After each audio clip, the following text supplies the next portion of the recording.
अस्सलाम वालेकुम स्टूडेंट्स। हमने पिछले 10th के मैथ के 2 लेक्चर्स में क्वाड्रेटिक इक्वेशन के बारे में पढ़ा।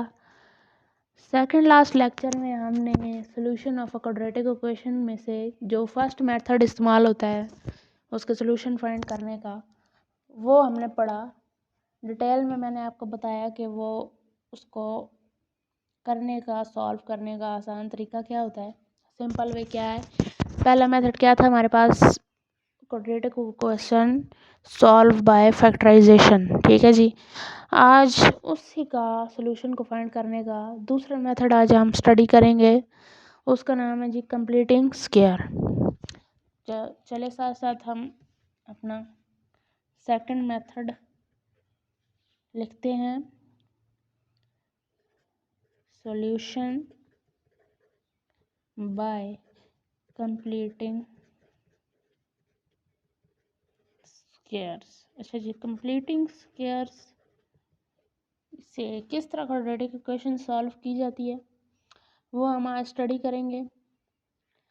पहली बात ज़हन में कंप्लीटिंग स्क्वायर्स के लिए एक ट्रिक आपको बता रही हूँ कि सॉल्व करने के लिए सबसे पहले तो जो एक्स स्क्वायर है, हाईएस्ट पावर हमारे पास जो है, उसके साथ अगर कोई हमारे पास कोफिशिएंट है ग्रेटर देन 1, सही है, या 1 से कम या 1 से ज़्यादा, तो सबसे पहले तो अगर इस तरह की कोई कंडीशन है हमारे पास तो उस नंबर को होल इक्वेशन के साथ डिवाइड किया जाएगा, तब हम कंप्लीटिंग स्क्वायर का प्रोसीजर स्टार्ट करेंगे। सही है जी, स्टार्ट तब होगा। अगर हमने ऐसा ना किया, एक्स स्क्वायर के साथ जो हमारे पास कोफिशिएंट है, लेट्स सपोज हमारे पास 3 है या 4 है, उसको एज सच उसी तरह एग्जीक्यूट कर दिया तो वो हमारे पास आंसर सही नहीं आएगा। इसलिए कंप्लीटिंग स्क्वायर में हमारे पास जो हाईएस्ट पावर है एक्स स्क्वायर की, उसके साथ हमने सबसे पहले तो उससे एक्स स्क्वायर को 1 बनाना है साथ। ठीक है, उसके साथ जो कोफिशिएंट है उसको 1 बनाना है।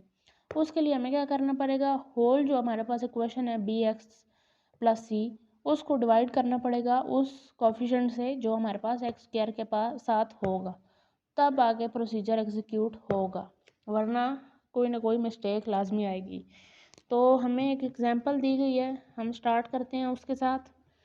हमें दिया गया जी solve x square minus 3x minus 4 equal to 0।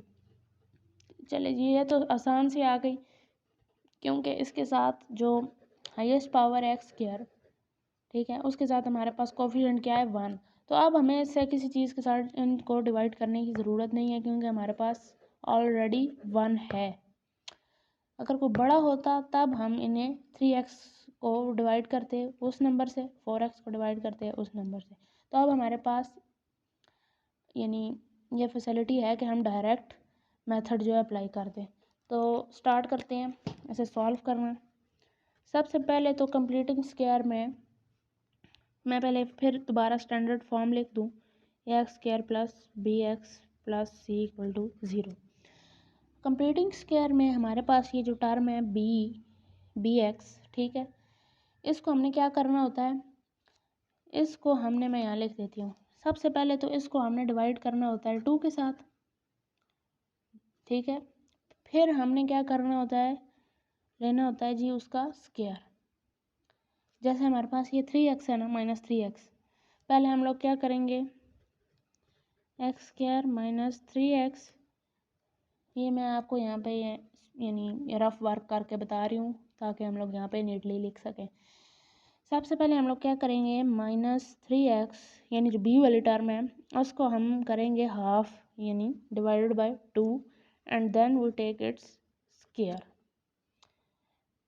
सही है, then we write it hair,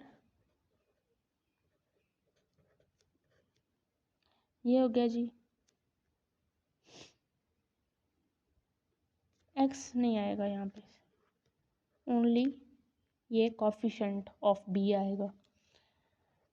और हमारे पास ये जो 4 है यानी जो सिंगल कोफिशिएंट है उसको हम दूसरी साइड पे ले जाएंगे और उसके साथ भी हम क्या करेंगे, ये जो b वाली वैल्यू है उसको प्लस कर देंगे। ठीक है, -3/2 का होल स्क्वायर। ये यहाँ आ गया और ये स्क्वायर। अब ये एक फॉर्म में लग रहा है ना, हमारे पास एक फार्मूले के फॉर्म में लग रहा है कि फार्मूला क्या, a माइनस बी स्क्वायर का फार्मूला का whole square, sorry a minus b का होल स्क्वायर, ये उस फॉर्म में लग रहा है ना। हमारे पास क्या था, a minus b whole square का a square minus b square plus 2ab।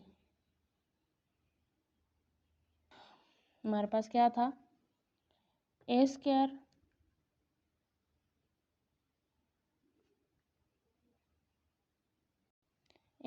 Minus 2ab plus b square. तो हम इसे एक कॉम्पैक्ट फॉर्म में उस फार्मूले की तरह लिख सकते हैं। वो क्या था, ax square minus b square. ठीक है जी, ये आप बेशक सॉल्व करके भी इस फार्मूले को देख लें, यही वाला आंसर हमारे पास आएगा। बेशक चलिए मैं ही आपको यहाँ पे सॉल्व करके दिखाती हूँ कि ये किस तरह आता है। पहले तो जी a square minus b square, सबसे पहले अगर हम इसे खोलें तो क्या आएगा, एक्स स्क्वायर माइनस,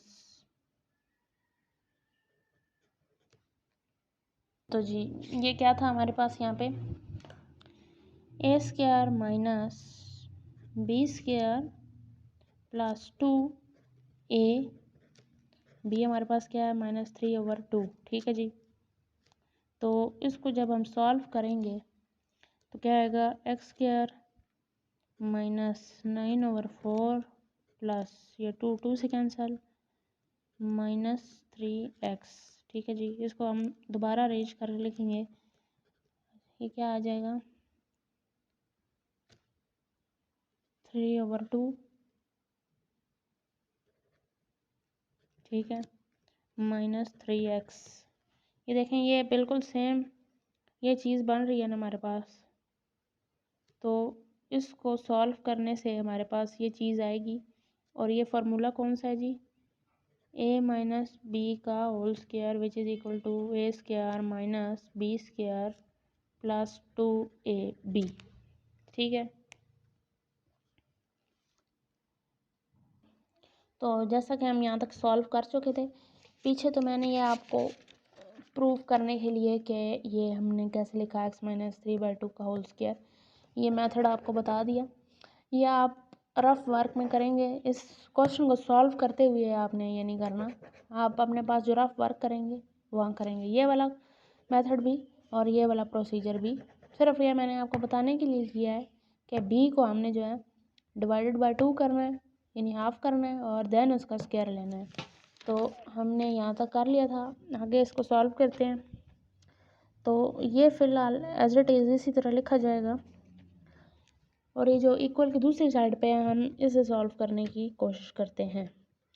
तो ये तो आपको पता है कि माइनस के साथ जो वैल्यू हो उसका स्क्वायर लिया जाए तो वो पॉजिटिव आ जाता है। तो हमारे पास 3 का square which is equal to 9 and 2 square equal to 4। अब हम इसको सॉल्व करेंगे, ये मैं यहाँ ही लिख देती हूँ, x माइनस 3/2 स्क्वायर। ये आपको पता है कि जो यहाँ वैल्यू होती है अगर ये बाय की फॉर्म में नहीं लिखा हुआ तो ये 4 से मल्टीप्लाई होगा, देन प्लस होगा किसे 9 से। तो 4 4 जार 16, 4 चुके 16 प्लस 9 डिवाइडेड बाय 4। सही है जी, तो 16 plus 9 equals to 25, x minus 3/2 whole square equal to 25/4। अब हमने क्या करना है, जैसे मैंने आपको पिछले लेक्चर में बताया था कि हमने इक्वेशन जो है क्वाड्रेटिक इक्वेशन उसके सोल्यूशन निकालना है। अब ये देखें ये तो कोई सोल्यूशन फाइंड नहीं हो रहा, हमें सोल्यूशन मालूम ही नहीं हो रहा हमें। ठीक है, अब ये स्क्वायर में है, इसको हमने क्या करना है, हमने दोनों साइड पे स्क्वायर रूट ले लेना है या अंडर रूट ले लेना है, जो भी आप बोलते हैं। स्क्वायर को ख़त्म करने के लिए क्यों, under root which is equal to 1/2 तब ये इससे कैंसिल होगा जी। तो हम लेंगे taking square root on both sides. तो ये किस तरह हो जाएगा जी, स्क्वायर आ गया x-3/2 whole square which is equal to √25/4। तो ये स्क्वायर रूट इस 2 से कैंसिल हो जाएगा, तो बीच में हमारे पास क्या बचेगा x-3/2। और 5 का स्क्वायर रूट क्या होता है 5, 25 का स्क्वायर रूट क्या होता है 5, और 4 का क्या होता है जी 4 का होता है 2। अब हम इसको, और स्क्वायर रूट के बाद जो हमारे पास वैल्यू बचती है वो 2 होती है ना, एक प्लस में एक माइनस में, तो प्लस माइनस आ जाएगा साथ में, ठीक है। क्योंकि स्क्वायर रूट के हमारे पास 2 रूट्स आते हैं, एक पॉजिटिव और एक नेगेटिव। तो हम क्या करेंगे, इस 3/2 को इस जगह ले जाएंगे, तो क्या आ जाएगा प्लस माइनस 5/2 प्लस 3/2 और 3/2 प्लस माइनस 5/2, इन दोनों में से कुछ भी लिख सकते हैं। तो अब हमारे पास ये 2 वैल्यूज़ आ गई, एक प्लस में और एक नेगेटिव में। अब हम इसको सेपरेटली लिख सकते हैं, यानी पॉजिटिव को अलग लिख सकते हैं, ताकि हमारे पास एग्जैक्ट सेम वैल्यू आ जाए किसकी, क्वाड्रेटिक इक्वेशन की, जो मेथड हमने इस्तेमाल किया है कंप्लीटिंग स्क्वायर का। तो हमारे पास क्या होगा जी,